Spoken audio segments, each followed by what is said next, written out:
I got a fall festive wreath for $29 this week. He paid full price, but you don't have to if you go to the merch store and use code Pat or code Joey for 10% off anything at store.barstoolsports.com. Make sure you pick up a brand new Out and About tee while you're there. And subscribe to our YouTube channel. Welcome to a mini episode of Out and About on a Friday. These aren't mini episodes. That's how they trick me to get me in here. They say it's going to be a 5-minute video. Next thing you know, it's next thing you know, Nana's tied down. Hour 45. It's an hour. My blood sugar low. My sugar's low. Next thing you know, his blood sugar. And I'm missing the candle sale. For those of you who didn't see, Joey posted on his grid a photo of a wreath with a price that said CVS $29.99. I'm very proud of it. Can I tell you something? We live now. Our job is on the street. We're in the flower district. It's on skates. It's on thin ice. No, we're in the flower district. So I have access to literally every luxurious foliage, every luxurious silk flower, silk leaves, any kind of decor. Right on 29th Street. If you haven't been, go. So I went there. I had on a magnolia wreath. It was $68. But that was just the magnolia leaves. So I would still have to get the foliage and pumpkins and glue everything in myself. So I was looking about. You're gonna do ceramic. He's gonna go live on TikTok doing now. craft. You take the hot glue gun. If you get it at the base of the pumpkin, it will stick. Yeah. So I was ready to like go home and got my hot glue gun out and my twine and my wire, my floral wire and tape and things like that. I was ready to go to town. I was looking at about $168 if all in. Yeah. To create something, and that was just for the magnolia thing, and then my pumpkins. And then he's got to get the hanger. So I said, yeah, don't even get me started on that. Now he needs a new one. If anyone knows a good spot, you sign them DMs. So I do. And I think I want to get a brass one. What do you think? No, not after I saw your fucking Amex bill. I'm taking control of your finances. Listen, bitch. I'm taking full control. So then I was like, you know what? I had to go to CVS anyway to pick up my pills. Now, remember I told you I was concerned because I saw the high price tag on my pills this month. I said, why are my pills so high? I didn't know that I signed up drunkenly for the 3-month supply. Of what pill? All my pills. I have a 3-month supply on me now. Oh, God. She's strapped. Now, those will be gone in a week. So I went there. So I was cruising. I said, you know, what can I, maybe I'll get something. But I was on my way. I was going to leave there, go over to Home Goods. And I was going to go over to Target to get my wreath. Okay. I'm at checkout, self-checkout. You do self? I can't. How much shit do you steal from self-checkout? It's one for me, one for the man. One for me, one for the man. That fucking coy smile on Nanny, we know. It's a suggestion to pay for all your things. You're not supposed to. Well, you learned from a young age. I remember a story you told me that my mother and I would mop. Yeah. What's that? Mopping is stealing. You would mop? Yeah. Oh. So I looked up and I see this wreath. I said, oh my God. So first of all, I look around to make sure no one's going to take the last one. Yeah, because he's trying to stuff it in his fucking shirt. Right. So I bought it and I got to tell you, I'm so happy. So now I do want to get a seasonal spray, a room spray. Whatever happened to room sprays? Room sprays? They're like fucking carcinogenic. Seasonal. That's what happened to room sprays. So I couldn't find, because I do want to spray it with, or maybe let's drop a few drops of cinnamon oil on it. So when people enter the home. Yeah. The pine cones will put off. So when they enter the home, it will waft. Yeah. The whole hallway, you walk in, it's a poopery. We should get a photo. Joey's reef should just be the background. I could do that, yeah. That would be great. But yeah, so I got the wreath. If you're looking for a wreath right now, do not walk to CVS, $29.99. You're gonna like what you see, I guarantee it. You heard it here first. We also went to the Bros premiere. Joey and we walked the red carpet. We were hoodwinked by the fucking whole production. The photographers were hoodwinked by. I'm gonna do this. I want you to look at me and Joey's faces. This is the photo that we ended up off the thing. That's the bad one. Yeah, there's a better one on Getty. It's a bad one. I can actually. You keep talking. I'm going to look up on Getty. What would it be called? Bros Premiere? Because we have access. Bros Premiere and then do newest. Okay. So we went to the Bros Premiere. So first of all, the movie was fabulous. I do have to say kudos to Billy Eichner and Judd Apatow and everyone else involved in the film. It was a really well done film. Normally, gay films fucking suck. I don't know how the gays do everything right, but then when they make their own fucking gay movie, like it's like the worst acting and worst fucking storylines and the worst thing. Like, and they don't even have like real premieres. It's like the problem is with every gay movie, it's too educational and it's not real. It's grounded in activism rather than being grounded in entertainment. So everything is here's where here's where we came from. Here's where we are. Here's what we need to do. I think that was satire in this movie. That hit the round table in those meetings. All those people were doing as satire. I think Billy's character's point of view was very on brand with us. He was fantastic, Billy. And I'm not saying that movie was the best one I've seen, but I'm saying in general, it's very much. These are our marching orders. Shut up. Show people doing drugs. Show people fucking. Show people blowing coke. Show people being nuts on Fire Island. Show people blowing their Uber drivers. Show people, buying answering a wreath. the door for Seamless with no underwear pants on. Yeah, buying a wreath and posting it on their grid. Show us the real gays. And this was the closest it's been to that. I love the movie. It was they showed real gays, and it's a kind of like. If you like Amy Schumer, where it's the same producers as Bridesmaids, that was not Amy Schumer, Bridesmaids and Trainwreck. So it was very, very well done. I think it's the best depiction. It could be depiction of real gay life, and it was just like I think it was fabulous. I laughed, I cried. I mean, it was a stretch. That guy and Billy Eichner would never end up together in the real world. Yeah, who am I to say? I'm dating a fucking 12 right now, and he's 12 years old. Correct. But I love Billy Eichner. I've been a fan of his for years. I think we'd be really good friends. I agree. But like a lot of people hated his character on Parks and Rec, which I think is nuts because he kind of yelled a lot. But really, you're kidding. Yeah, right. I loved it. I think the casting, they could have Bill. I think Billy was excited to get this act. The actor was great. The hot guy, I don't know if his name was in the movie, but I maybe in real life that would never really happen. But yeah, that was the only. That's how gay we are. It's just the level of the hot disparity between the couple is our one hang up. But we did that. We had a couple martinis before at the Atlantic Grill. We had an after party after at Asset on the Upper West Side, which is a fabulous. I was very impressed by that restaurant. Impressed. You know, I'm going to spill the real tea though. Okay. We got to the red carpet. First of all, the movie premieres September 30th, nationwide in theaters. Definitely go see it. It is a feel good movie for all. It's not just if you're not gay, you'll still appreciate it. Do you want to spoil it? Very good movie. No, we don't want to do that. Okay, cool. We signed NDAs. So, but. The red carpet experience. So first of all, we get an email from our publicist saying, okay, this is the information. So they said at 6:45, this is the red carpet for influencers. What is she? She is. Yeah, she's both now. Our talent department.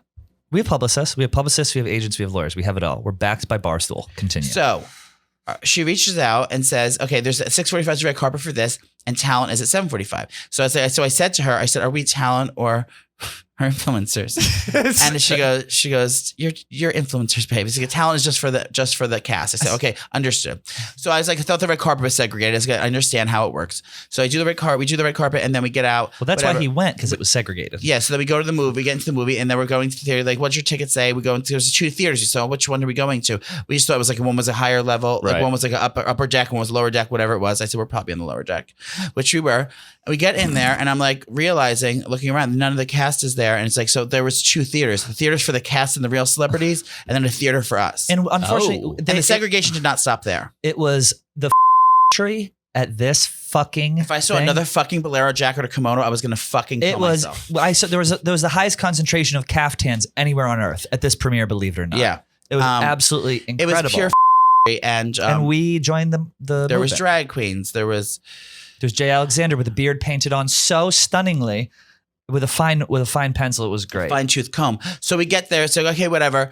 And I was like, I thought the movie premiere, I thought everyone's going to come out on the stage and say a little word about the movie, and then everyone's going to clap, and we watch the movie. I thought we'd be sitting next to Billy Eichner watching the movie. So that's I understood they had our own theater. Then we get to the after party. We're walking over the after party. We're like, wow, this is really quiet. It's not really we're the first ones there. First ones there. Keep waiting. Lo and behold, the real stars had their own after party. Where and the was that? We weren't invited, so we were hoodwinked, thinking we're gonna be rubbing elbows with Judd Apatow, and we're rubbing elbows with some from TikTok with a bolero jacket on. It's like no. So y'all were there just in an empty bar, first ones, but much. We made up for and we had a great spot because every time they came out, we had peanut satire skewers. There was truffle. There was lobster rolls. There was truffle. Yeah, cheeseburgers. every time they came out. Now we sat next to the kitchen. We did perch. Yeah. And they would come out, and I had about 75 grilled cheese bites. I had it all. It was delicious. We had lobster rolls. We had sliders. Yeah, Asset Restaurant. Shout out to them. It was delicious. Really good. Food was good. The ambiance is beautiful. I might go back there. I mean, I don't like to go to the West Side too much because I get nosebleeds, but it was a little gray, but we are. So, But we're excited to be invited, and Yes. and just this night before we even finished that premiere, we got invited to another premiere, a lesbian movie premiere that we had to decline because I have to clean out my sock. religious reason. I have to clean out my sock drawer that day. So unfortunately, we aren't able to attend. I also got invited. CMT also invited me to an event that I can't make as well.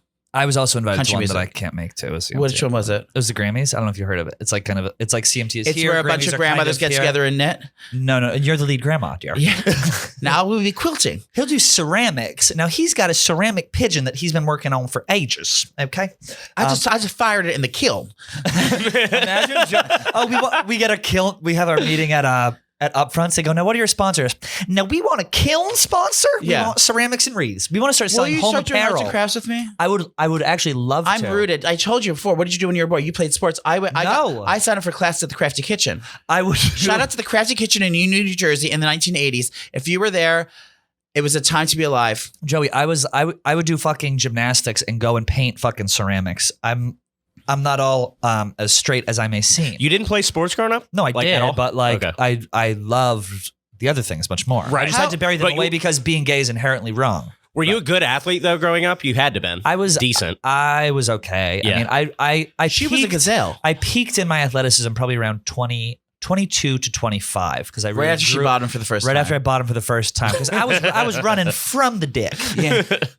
That was where I peaked. I was an avid dunker. I was a very sought after basketball player. It was a lot of fun, and my next athletic achievement, which I'm not allowed to talk about, will hopefully be happening. Zach wants me to shut the fuck up about it too. Oh, Just my like they're on the God. same page. I keep bringing it up. Zach's like, enough. Do it or don't. I don't want to hear it, but it's not up to me anymore. The ball is in someone else's court. Very good initiative. Should we keep talking about it? No, I'm good. So we're bringing in a guy today that you have a torrid past with, believe it or not. Yeah, Francis Ellis. So Francis Ellis, Ellis Island? Francis Ellis Island. He is someone who I worked very closely with for many years here at Barstool. We had a show called Barstool Breakfast, which I was the producer on. He got fired. Fast forward 3 years. He's back. I'm still here. Joey is here. So they've met a couple times. We're going to bring him in right now. We have some awesome voicemails from you guys where we're going to talk about your worst? What is it? Worst things you've done professionally. Worst trigger things warning, you've done he is a professionally. ginger, and I know that upsets a lot of people in many cultures. So you can look away if you're offended. All right, we're going to bring in Francis Ellis. We're going to get his story. We're going to answer voicemails. We'll be right back. All right, we're back with Francis Ellis, and we're going to get to him in 1 second. But first, Francis did overdraw his account this week. he overdrew his account this week, Yeah, which so is an thank God issue. Dave. Which is an issue, and we have an advertiser Not that can one, help with that. If you're living paycheck to paycheck or struggling to make ends meet, it can be really successful when unexpected expenses come up. Now, Dave can help you get out of a pinch when you really need it. Dave is the banking app that can help you get up to $500 instantly with extra cash. There's more money to fill your tank, buy a wedding gift, or catch up on bills, or, use it on Uber Eats like Joey likes to do late night. So if you're in a pinch and you need extra help, download Dave and think of it as a helping hand from a future you. Download the Dave app from the App Store right now. That's DAVE. Sign up for extra cash account and get up to $500 instantly. For terms and conditions, go to dave.com/legal. Instant transfer fees apply. Banking provided by Evolve, member FDIC. Thank you, Dave. And thank you, Francis, for coming on. Joey, you were just complimenting his outfit. Is that correct? I was. He's been really bringing the looks this week. Yeah, a little bit. Well, To the you were right- to you were some unsure ways. of him when he came here, and you I was won him unsure- over with the outfits. I have to tell you that. Well, I wasn't sure of him because I heard nightmare stories Uh-oh. from her. He said that you bullied him the whole time you worked here. And That's not true, Joey. That's not true. I said Cyberbullied? me and Francis we work together a long time, and when you work with people a long time, there are peaks and there are valleys. And Francis and I are in a great spot. I consider Francis friend, and that's why he's on the show. So why don't you stop trying to start some fucking drama? well, sorry, Jordan Berry's texting me. Pat was the producer on Barstool Breakfast, and we did it 5 days a week from 7 to 9 in the morning. And we hated it. So we were in from we were in at 6 a.m. I hear these stories and I'm still bewildered that, first of all, we'll get to Pat later, but first of all, anyone waking up at 7 o'clock every day and coming to work and do something live. I know people in the news do it, but this derelict It was hell. It was hell, yes. it was really hard. It was difficult. It was really hard. And there were just a lot of days where by like Wednesday or Thursday, you'd be so delirious that it was impossible to be nice. I'm not excusing the fact that I wasn't nice to Pat.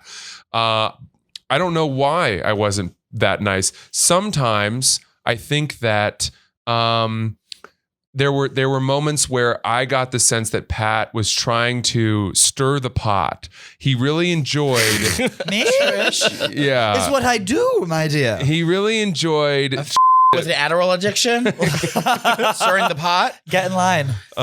he really enjoyed pushing us and especially me to talk shit about other people in the office, which would always get me in so much trouble. And he loved it. And he would be like, wait, who do you mean by that? Who do you mean by that? And I was always too willing to oblige. And then I'd suffer the blowback. And I think I grew resentful of that. So I was a little lash outy, and I apologize profusely I also to him think for it was Pat wanted to be the only queen in the house with translucent skin and a red beard. Ah. That's exactly what it is. It is crazy though to think that we did that show 5 days a week that early. And like Francis said, you can't, no one is at their best at that. Everyone's tired. Everyone's cranky. Yeah. You know, no one really, and don't get me wrong, it was a great opportunity. It was awesome for both of us, I think, professionally, but it's one of those things where you can only do it so long before you want to jump in front of a subway. Yeah, my first week at Barstool, I shadowed jet ski, and this was like tail end of breakfast, and I was like, I don't know how you guys do this every single day. Dude, that was not. It was tough. That was nuts. You couldn't get up every day like that. For the right amount of money, I could. Yeah. I don't imagine it being the right amount of money to do that here. No. Yeah. I didn't miss a show for 1 year, and we had it every day. I didn't take a single show off. Yeah. And I don't know. I one of the big turning points for us was playing basketball against each other, where Pat was just dangling his nuts on my forehead. Just That's right. full blown backing me into the paint and stuffing his dick down my throat. And I was like, we can isolate that and clip it, dear. I was like, this is the better man. This is the better man. And I saw you in a different light after that. And Francis, thank you. Yeah. Well, he had to make up for the fact that he sucks dick for a living. That's frowned upon in some circles, especially the Syrians. What was your, especially the Syrians, what was your impression of Joey when you met? Well, I've been watching clips of Joey, and I've become a huge fan. Thank you. And I also knew that of all the people that I would meet who I had not met yet, I think Joey was at the top of the list of people that I did not want to start off on the wrong foot with. Why? Because I think he could just destroy me. I think he could. There aren't many people that I think that I would be like not want to tangle horns with, verbally or otherwise. And you're right at the top of that list. Nana can spit a reed if she has to. You know, this is not the first time we met when you worked here. Now since you started again. You and I met many, many years ago. My first time at Barstool Sports, when I walked in here, it was the old HQ2, and I was with the Jersey Shore cast. Yeah. I was a hair and makeup artist for many years, so I was there. I traveled with them doing the hair and makeup, and I remember when we got here, it was like the whole office shut down, and they all came to see us, and the fanfare was unbelievable. When we got there, and I remember you exclusively because first of all, you were topless when I met you, and you were greased up. Topless? Him and Pauly D did a skit, and it's still online. I can find it. I remember I'll that. send it to you. I'll send it to you. Will you be able to link it for everyone to watch? Yeah, I'll put it in the description. I walked in, and I was like, and I remember Pauly had to do something, and like you were getting greased up or shaving your bodies or putting self tanner on or something. But I remember there was like you and another guy, and Pauly were like all topless, and I was like, oh my God, what a treat. There's all these straight boys. They're taking their tops off. They're getting greased up. Everyone's like, treating us like the queen. No, R.I.P. And it was like, I never forgot that time. And I really didn't know much about you. And then when I started kind of like learning about Barstool and all those things, you were gone. So I could never find that cute redhead. And I always looked. I said, "Who was that cute redhead that took his top off?" And I remember because I have a thing for gingers. Redheads and blondes are my thing. Wow. So I remember you clearly like that. And then but now we meet again. It was a This Is Barstool sketch where the idea was that Pauly D was going to be in the mirror putting on his like tanning lotion, shirtless, and Chaps and I, the pale redheads, would see him and then be putting on our sunscreen, using each other's bodies to sort of lube up. It was absurd. very erotic. Yeah. Ladies, grab a pair of Kleenex and close the blinds while you watch it. You're going Yeah. to see, I guarantee it. Grab a mop and a cigarette. Put a Yeah. tarp down. Yeah, get a ShamWow and put it in them panties, girls. I'm thinking industrial fan and sawdust. Yeah. Okay. Sawdust. It's gonna look like the floor. What's that bar in the East Village where they have sawdust on the floor? I don't know. No, It never looks mind. like a We had a gerbil restaurant called the cage. Ground Round. We used to throw peanuts on the floor. I remember that place. Remember? Yeah. Where'd you grow up? Maine. Oh, they had Ground Round over there? I just think I went on the road. On the road. Places. Yeah. But Did I you remember have that in place. Boston? No, ground round. I don't think so. Where are you from? New Jersey. Okay, I was born in Red Bank. Oh, yeah. So that's probably where you know it. Yeah, that might be. Yeah, Red Bank's beautiful. it's nice. It's I nice. get my Botox in Red Bank at Sperling Dermatology. Shout out Christina. Nice. Shout out to Christina over at Nice. Sterling.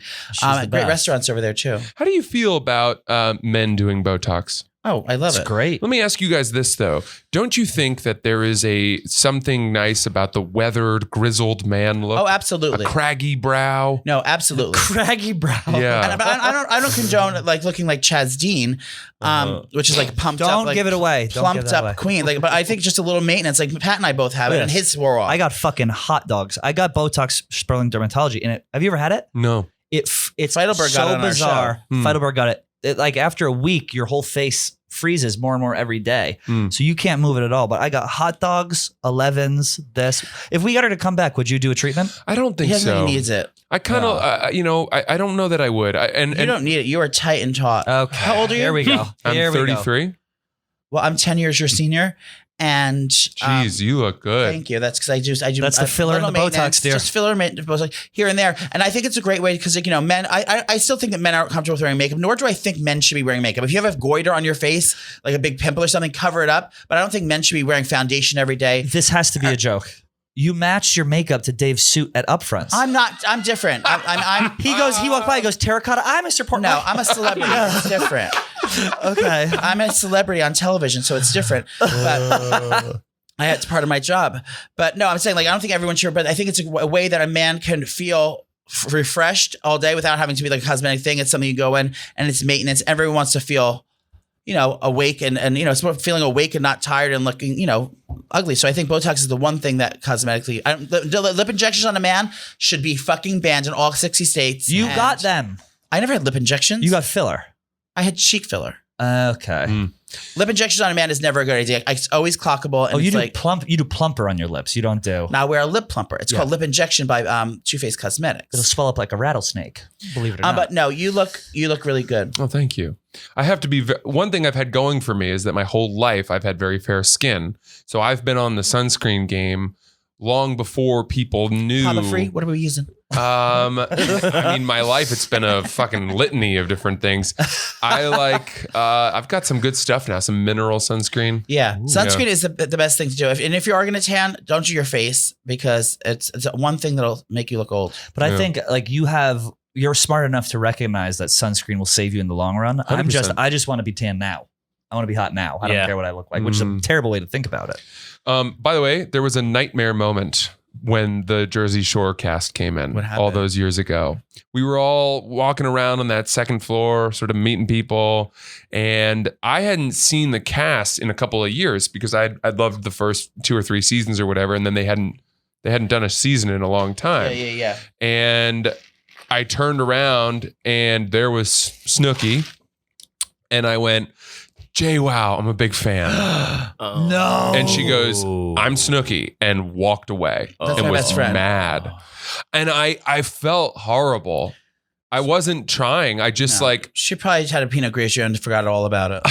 Sometimes they need Minutes to be humbled. after that. I mean, she's so iconic. It's like it's what someone would do to her as an intentional diss. Right. And I certainly didn't mean it that way. Well, if that makes you feel better, we were at a meet and greet the other day, and a girl came up to her and she goes, "Oh my God!" And she grabbed her belly, and she wasn't pregnant. No. We were mortified. Ooh. Mortified. It was. Was the girl horrible. drunk? No, she was. No, she was. Maybe she was. What But what did she say? She felt awful. That was a show I was at. It was You were actually there. it was It was- actually very it was funny. awful. So yeah. So karma got her back. Good. Oh no, you did it wrong. I did it wrong. Someone should call you pregnant. I should get pregnant. Yeah. You should get pregnant. Yeah. I think that's the major takeaway from Did this. your asshole ever prolapse, dear? Open up. Here we go. You get speculum? No, I don't think so. Have you ever fooled around with a man? No, I have You, not. you probably get hit on by guys a lot. I do. I've had gay men try to, I want to say, turn me. Call you handsome, Well, more. I've had gay men like hot motherfucker. Invite you on a podcast. Right. I want that. I want Nice. that red rocket in my twat, my boy twat. all that. I've That was always me. wondered if there was. Now I'm the Ghost Rider. Is there a market for me of any kind on OnlyFans to a gay audience? Is that such a thing? Yes, There's a redhead. I have There's a market for 700-pound pigs on OnlyFans for gay men. I have There's a name. market. Yes. no, of course. I mean, but you're spoken for now. So I mean, just what you're comfortable doing. Is your wife comfortable with you showing your body nude on camera? I think for the right price, we would be very comfortable Together? with a down payment on a home. Okay, now I'm looking No, at your ear, and I me can already alone. tell Hmm? that God was in a great mood that day. I can look at a man's ear and let them know exactly the length, girth, and shape of their penis, and I'm never wrong. She thick. I'll just say that much. You ever have gay men? Why ear? What is the correlation I can't there? tell you the science, but I went to a very prestigious middle school, and I learned at a young age. No, the teacher was Mr. Jeffrey, the late Jeffrey Epstein. Yeah. He was the one who taught Joey. Believe it or No, not. I can tell you, it's heavy. It's What thick. What is the middle school you went to? Here we go. Here we go. Miss Kathy School of Dance. So he dropped out in the 6th grade. Believe it or not. it's just something I picked up. I don't know where I picked it up. I think it was a wise many moons ago at a Cracker Barrel that taught me. But I can. There's a correlation between. Everyone says there's different things, but my science is backed by my proof is backed by science. Facts. So is it not thicker than average? I don't know. It's heavy. I can tell. Anywho, time to get to the voicemail. So we've Sorry. we go. Vroom. But yeah, do OnlyFans. I would definitely subscribe. I subscribe to Tommy Smokes OnlyFans. What does he put on there? Great. It's not very great. So hot. what would I be doing? What would garner a lot of signups? Would A it hard be dick shooting jizz. really? Your ass, your hairy, your blonde hairy asshole, your God. back, just your greased up thing. What about what those Getting Jordan? boned up. You fucking a fleshlight or fucking a rubber doll would be hot. Or maybe a watermelon or a pumpkin. yeah, Oh. seasonal kiki. A gourd. a A seasonal kiki. Yeah, a autumnal- cornucopia right in your brown eye. A table setting, really. Any sort of table setting. Yeah. You hog-tied like a pig on a silver platter with an apple in your mouth. Just a picture of that. You never seen it? Yeah. You never seen that? Any of that? I'll get right to it. So what about what Jordan She's a does? fucking pig. Jordan Woodruff is a. Do you want to see a video of her? snake oil She was at a salesman. restaurant. She was at a. This is at a really picnic the crazy, other Francis. day. You're gonna die at this video. She was at a picnic the other She put day. this on her OnlyFans. It's insane. This is something she does there. So that means it's a little bit different, but But she doesn't put X-rated Just stuff, watch. right? This is her. this is her. Oh my God, that's not her. Yes, it is. She has glasses on, so you can't tell. What Now watch. in This is Alex Bennett next to her. Watch what Alex Bennett does. Jesus Christ. Oh no. So I mean, that's why she's got the down payment on her house. But yeah, she's showing shit like that. Basically, Joey just showed a lovely Asian woman shoving a hot dog in her pussy and then her friend eating it. And he had that handy on his phone. That took him less time to get into that than it did to his text message. I'm a email. professional, and I'm in a production. So I'm like out of breath from that somehow. I'll make you out of breath. He's flushed. The blood is rushing to not the head. Listen, we talked before you got in a little bit about your story, worst things we've done professionally, which was our voicemail prompt before this. So is there anything other than your big story that you would like to share? Joey's literally horned up for you. We're flirting. That you would like to share before we get into the voicemails and answer questions? Or do you just want to recap? It was just really stupid. I was really stupid. Like I should never have touched the blog, the story at all. And I paid the price and then lived out in the wild for 3 years. Well, you have a Rolex now, so I'm not too sorry for you. No, I know. Got that in December. It took me 2.5 years. Yeah. Thank you for sharing that. Can I tell you one more quick story? Of course. One last thing. I'm so sorry Yeah, because I go think for you it. guys would appreciate You this. give her an inch, she takes some more. I'm joking. One of the few people of note who read my apology on Twitter and then jumped in my defense was a guy named Andy Lassner, who was the executive producer of the Ellen DeGeneres show. Oh. And he quote tweeted my apology A note known toxic work environment. Yeah. Isn't And- it the guy who would and wrote whip me- interns? He wrote me, no, that was the head writer. Oh, okay. He plays, his name was Kevin something, and Got he it, you're plays a role. So Andy Lassner quote tweeted my thing, and he was like, I'd never heard of you until today. The story is tragic, but I don't think you meant anything wrong. The mob will come for you. It will pass. You seem like a good person. I wish you well. And that was very important to me at that time because I thought my career was over and all of this. And here was somebody with a blue check mark who, didn't necessarily need to stick his neck out, and he did. Fast forward, I guess 2 years. Now it's probably April of 2020, just into the pandemic. I'm writing for Bro Bible. Ellen and all of the stories about her are coming out, right? All these negative stories, toxic work environment, and it's everyone's piling on. Mm-hmm. Like I have a bad story about Ellen. I have a bad story. That's how it goes nowadays. It's like everyone comes out the woodwork. Yeah. And then there was this one about a bodyguard that was posted in the New York Post where he said that he was working for her when she hosted the Oscars, and he didn't even ask her. She didn't even ask him his name and wouldn't make eye contact with him and was complaining about it. So I wrote this blog like, really?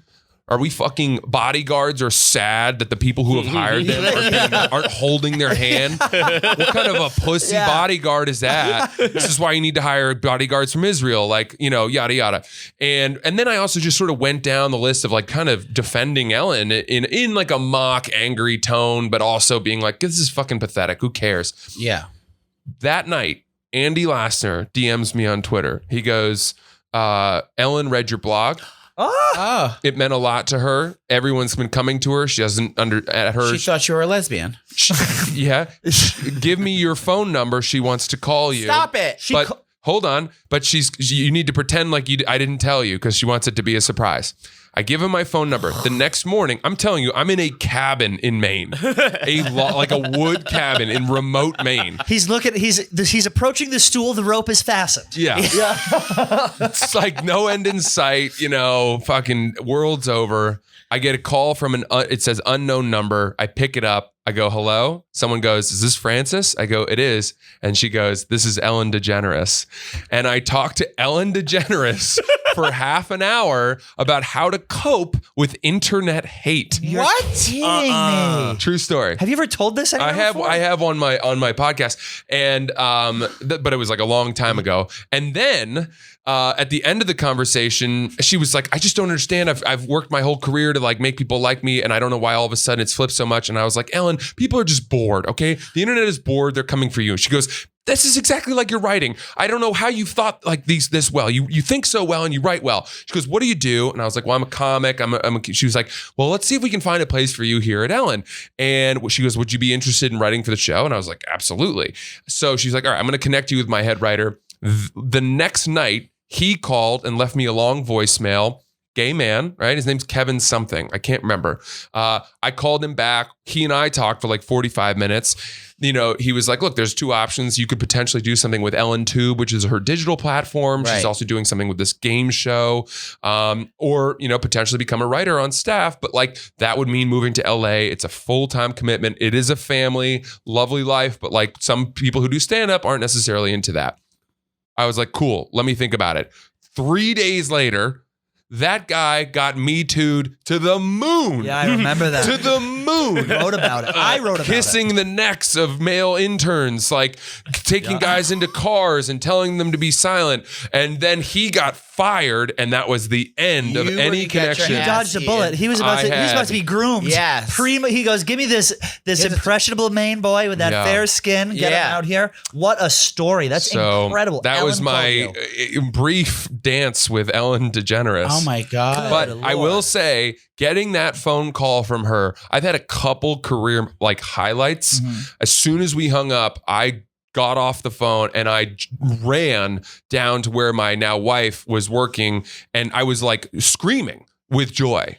Because it was such a validation to hear from this like icon who is also an icon of stand-up and comedy and all this, like Oprah almost level person, that she thought I was very funny and a good writer. And it was just, I rode that high for like a couple of days. It was really It's funny cool. how the world works. You know, you got knocked down and then that we talked about the worst thing in your career. Now that's probably one of the best things in your career. Certainly. So it's a full circle moment. What goes around comes around. Yeah. I think is what it comes down to. So I still love Ellen, and I will to my dying day. Have to say that. Thank you for sharing. That's amazing. Yeah. Now, if Ellen asked you to abuse an intern with her, is that something you would do for the right price? For the right price, if there were NDAs that were pretty ironclad, I'd be willing. You know, I've done worse. Good to know. Let's throw the headphones on, listen to some voicemails. We asked our Man Mafia that's what we call our fans, to write in and tell us the worst thing they've ever done professionally. Hi, Nana and Trish. So the worst thing I've ever done professionally was I really wanted to get off for Christmas Eve and Christmas Day, and I was scheduled to work both days. So I asked my boss what I needed to do to get those days off, and long story short, I sucked him off. Yes, bitch! Bye. I don't think that's the worst thing you can do. I mean, that's bad on it's bad on both their parts, but my That never happens. God. When I asked Marty the other day, and I tried to suck his dick, he said no.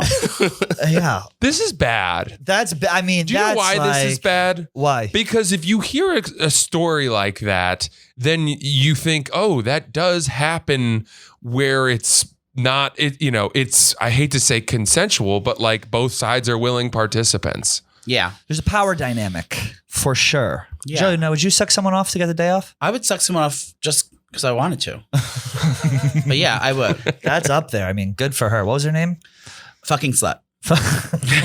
For Christmas Day. Man, she must love Jesus. Yeah. Yeah. That's the twist. It was because she likes God so much. I would love to do that. That's a dream. I Next. know. Of all the holidays, I I'm would say so that is hungry. the one to do it I for. can't get enough.